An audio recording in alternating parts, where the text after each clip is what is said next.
Hello viewers, trust you're having a wonderful weekend. I welcome you to First Next News Port Harcourt, and today we'll be launching our maiden edition of the Sports Arena on your favorite station. My name is Zach Jimmy, and I'm here in the studio with Dr. Gerard. Good morning and welcome to the studio. Good morning, sir. Thank you. It's a pleasure to have you. Pleasure meeting you too. All right, thank you very much. So sit tight as we bring you sports updates. Of course, I know you're a lover of sports, and on this particular edition of the program, we'll be looking at trending stories on the sports arena, from the English Premier League, of course, to the Italian League, to other leagues that may get your interest. And we also to take our lens, of course, to the Nigeria Professional Football League, where we may be talking about the stance of the Super Eagles ahead of the next World Cup. Would they stand a chance to qualify? Join me as I take you through this edition of the program. Do not forget, this is First Next News Port Harcourt. Let's begin with the fixtures for the weekend. Liverpool and Chelsea.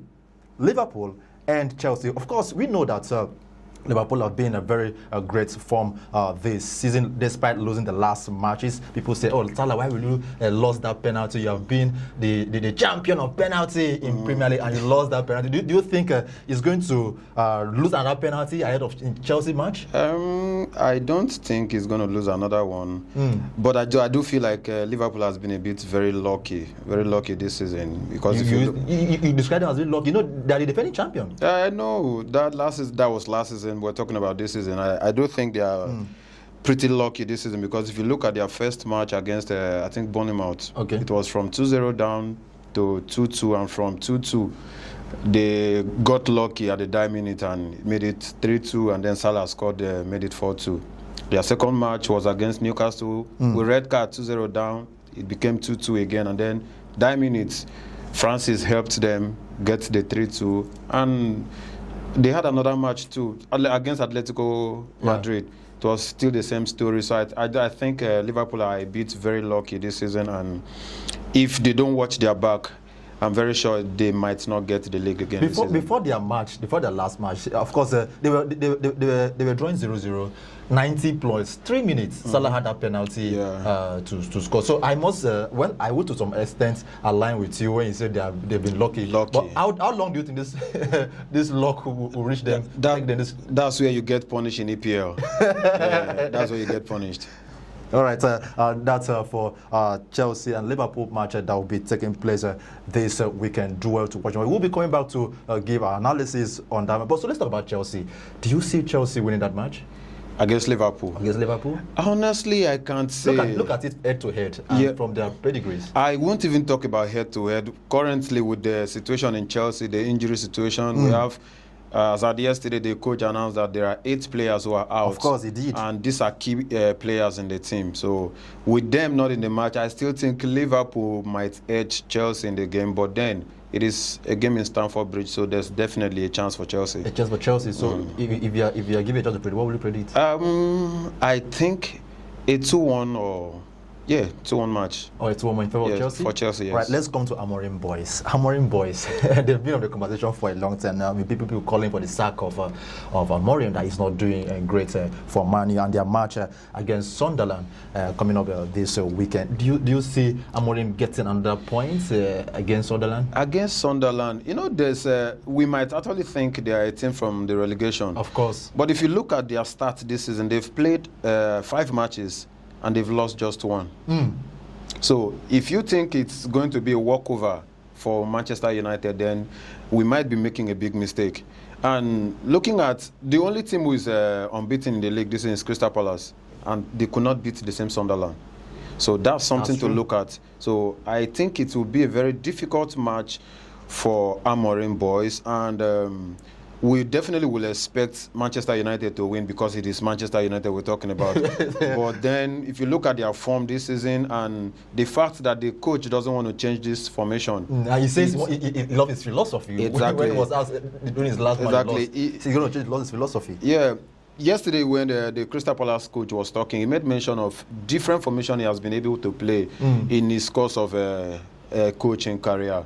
from the 4-4-2, and even said the 4-4-2 is his preferred formation. Oh, sure. But because of the team he found himself and the kind of players he had to switch the formation to something that suits the players. But Amorim is bent on his philosophy, and I think that might actually get him sacked there. So you're going to say Amorim boys getting some points? I don't know. That match is to me it's a sieve. It's very tricky. It's very tricky, yeah. Because Sunderland has a very good defense. Exactly. And if they are able to defend well and counter, then they have. Talking about defense. You know, before now, the conversation has been on Onana that he has not been doing well. Now they've had a new keeper. Let's put side by side Onana and this new goalkeeper. Will you now put the blame on the defense and the goalkeeping? It's just their problem as a Manchester United. It is club. Manchester United's problem, not Onana. not Onana, right? Because so you have been vindicated already. Of course, where he is now is doing well. And you know, the first match he played, he won man of the match. Man of the match. Of course, he's doing well. If you watch Onana in Ajax, and he moved to Inter Milan, he was definitely a keeper you want to have in your team. So what killed his career in Manchester? What I do liken this to Frank Lampard's time in Chelsea. Chelsea, okay. Yeah. Frank Lampard believed in scoring many goals. Exactly. Right? He never looked at the defense as a very important part of his game. Yeah. And then, because of that, Chelsea almost lost Antonio Rudiger to Tottenham. Exactly. It was on the last day of the transfer he said, I'm not going. I want to stay and fight for my spot. And that same player became a key player that Chelsea fans cried when he left. That's right. That means the defense was not good. The tactics was not good for the defense, but it was good for the attack because we were scoring goals. Exactly. Right. So Frank, it's equally the same thing. Onana was just in a defense that was just too open. Yeah. And there was a game they played against Brentford, and in that game they conceded 23 shots. So you tell me how a keeper in one game will concede 23 shots and you won't expect goals to go in. The defense is just too porous that they can't cover the keeper. And then you leave him no choice, and he has to concede goals. So he has to be conceding goals. So that's your own excuse. So now he has gone to a team who has a better defense, and you know that if you have that one opportunity to save your team, they've been doing their best. This is my time to do my best, so do yours, right? Exactly. So that's what is going on now. He has a team that's covering him up.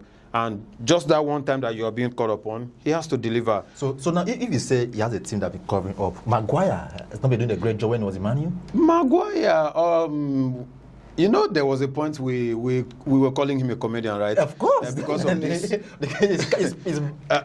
way Amana carries himself as a player. Although I still think it still boils down to the tactics in Manchester United. Of course, because right now you can actually see that Maguire looks like a savior there. He had been saving them. Yeah. He's now that same comedian. The same story with Antonio Rudiger. Yes. The same comedian became a savior in the team. So it boils down to the tactics in the team. All right, thank you very much. Other leagues, other matches rather for the English Premier League this weekend. You're going to have Aston Villa versus Burnley 2 p.m. We also have Nottingham Forest versus Wolverhampton Wanderers at 2 p.m. Also have the Brighton and Albion versus Brentford. So let's quickly go to the Spanish La Liga. Of course, before we go on a quick break, let's look at the Spanish La Liga under. The focus should be on Barcelona, Real Madrid, and of course other notable club, the Atletico club versus the Mallorca. But now let's look at Barcelona. How can you put Barcelona's performance just few matches since the season started? Have they been doing well according to you? Barcelona, I told a friend of mine that if Barcelona were a team in the Premier League, they would struggle because they highline the play. Most of the teams in the English Premier League sit back to counter. Okay. And then if you have a team, even a team like Bournemouth who counter by Barcelona without highline, you just need fast players. And that's what PSG did to them. Exactly, that's true. Yeah, I don't know why Flick is kind of believing so much in this high line, just like Amorim is doing in Manchester United. So much in this high line that even the Barcelona fans are asking for a change. At least sit back a little. You don't have to stay so up high in the pitch to play, right? Although it gives them the advantage of using one part of the field. Exactly. You only play in your field. That's a pattern of play. If you have players, the moment you get out of that line, it's all for you. It's a goal. And they've considered so many cheap goals because of that. So I think Barcelona this season will have to really watch their back because Real Madrid and with Alonso, it's something different, you don't know what to expect from it. And from his few seasons in Leverkusen, we know he's a good coach. Exactly. He's capable of winning something. So you don't know what exactly to expect from him there. So Barcelona would need to watch their So box. put that side by side with Lamine Yamal, who is currently in injury. Do you think that will be a setback for the club? It definitely would be, because also Rafinha is injured. Rafinha is injured. Yamal is injured, and these are the two most important players in the team. That's it. Yeah, I know you have Marcus Rashford, and currently is performing. Rashford, when he left Manchester United to that club, he have been seen like a bride in Barcelona. Of course, Manchester United has been through a lot, and you can tell when each of their players when leave they the leave, club, they go to shine somewhere else. And we all know that Rashford is better than what we saw in Manchester United. But that's true. At least with a few years back, we've watched him. We know what to expect from him. Exactly. So he just needed a fresh breeze, right? So there in Barca, I think he's getting that, and with the confidence from the coach, it's definitely going to be the Rashford we know. All right. There's already a sign. Thank you very much. Other matches for the Spanish La Liga this weekend you may want to watch is Real Oviedo versus Levante, 1 p.m. Girona versus Valencia. You also have Atlético Club versus Mallorca, Real Madrid versus Villarreal. Of course, currently Barcelona sits with 19 points. Real Madrid second with 18 points, and Villarreal sits third with 16 points. And so far, so good in the in the La Liga. We have Kylian Mbappe, Real Madrid, who is leading with 8 goals. We have Alvarez in Atletico Madrid leading with 6 goals. We have Ayon from Levante, who is leading with 4 goals, and Ferran Torres, Barcelona, who is leading with 4. We're going to a quick break, and when we come back, let's talk about the Ballon d'Or. Let's talk about the Ballon d'Or. Many people have discussed that Dembele would have been made the Ballon d'Or winner of the year. I don't know what we thought would look like, but when we're back on this short break, we're going to take our spotlight on that, and we also look at the chances of the Super Eagles qualifying for the World Cup. South Africa have lost 3 points due to fielding ineligible player, right? Yeah. All right, we'll be right back. I will continue the show. My name is Zach Jimmy, and I'm here with Dr. G. Ward. Don't go anywhere.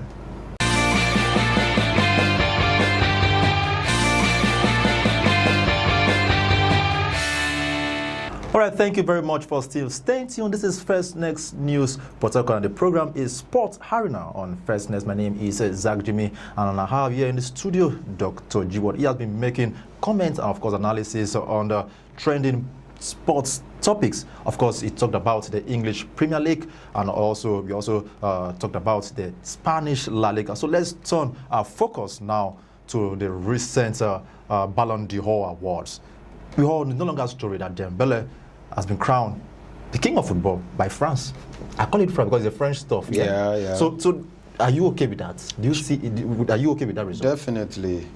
It's a well-deserved award. Look at the lineup. Look at the list of people who made it to that. I think a lot of people are being emotional about Yamal winning this award because of his age. Okay. And then if you want to judge football, even if age is a factor, but winning an award should not be judged by how old you are, right? He won important trophies, but you can't liken what he won to what Dembele won. Of course, the Champions League was the biggest achievement for Dembele. Exactly. Which Barcelona could not get. So you cannot, over the years, we've seen many people who won the Ballon d'Or were actually people who won the Champions League too. Exactly. So I wouldn't expect it to change this year just because Yamal is 18 years old. But look at the lineup, the people who made it to that list. It's more of PSG players. Is it because they won the Champions League? You won't say just because of the Champions League. They won the France League, which is League One. They won the Champions League. I think Copa de France or something like that. Yes. They won about 4 trophies. They've been outstanding. Yeah, they won literally everything in the league. And then they came to the Champions League and won the Champions League and got to the final of the Club World Cup. That's so much achievement already. Massive. Yeah. And then these players, not just Dembele, every other player who made that list were important in this journey. So Palmer? Cole Palmer. I think what brought Cole Palmer up there is the fact that he won the Club World Cup. Exactly. My thought as well. Yeah. All right, thank you very much. All right, let's go straight to the Super Eagles of Nigeria. No longer news that the Federation of International Football and the Confederation of African Football, CAF, deducted 3 points from South Africa for failing an ineligible player in South Africa's recent match. And this has warranted to a loss of 3 points. And the netizens and Nigerians, of course, football lovers, have, trained their support and wait for the Super Eagles. But it's as if it's always a case of calculator. We always calculate our chances. We don't try to put our best in ensuring a slot for the World Cup. So they thought, G-Word, do you see the Super Eagles using this opportunity to make it to the World Cup? I think it's actually a chance for them. A chance? Yeah, I would say it's a chance for them because losing 3 points and 3 goals in a phase where you are trying to qualify for something. Exactly. It's a big loss. And Nigeria will have to capitalize on that if they want to qualify. And I think the fact that Victor Osimhen is back playing is a good chance for Nigeria if they know what they're doing. Of course, yeah, because mention another player apart from Osimhen.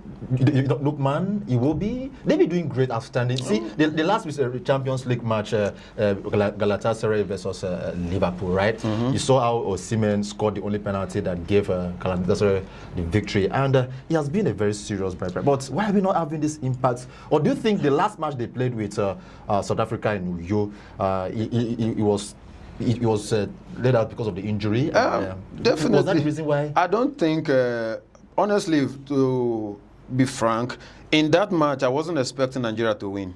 That 1-0 win? Yes. Was it 1-0? 1-1, right? It was 1-1, yes. They scored both goals. Of course. Akon scored and the other guy scored. I wasn't expecting Nigeria. I told somebody that it was either a draw or South Africa will win.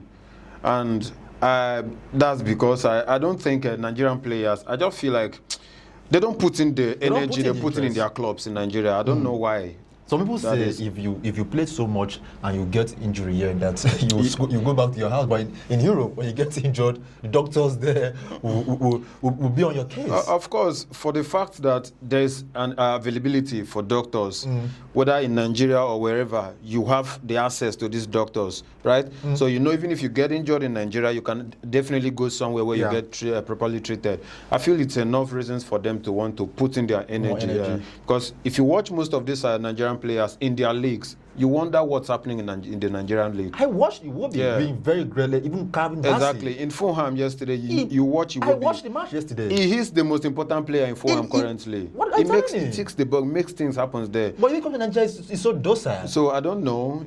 I think we have a chance. But the players will have to be determined.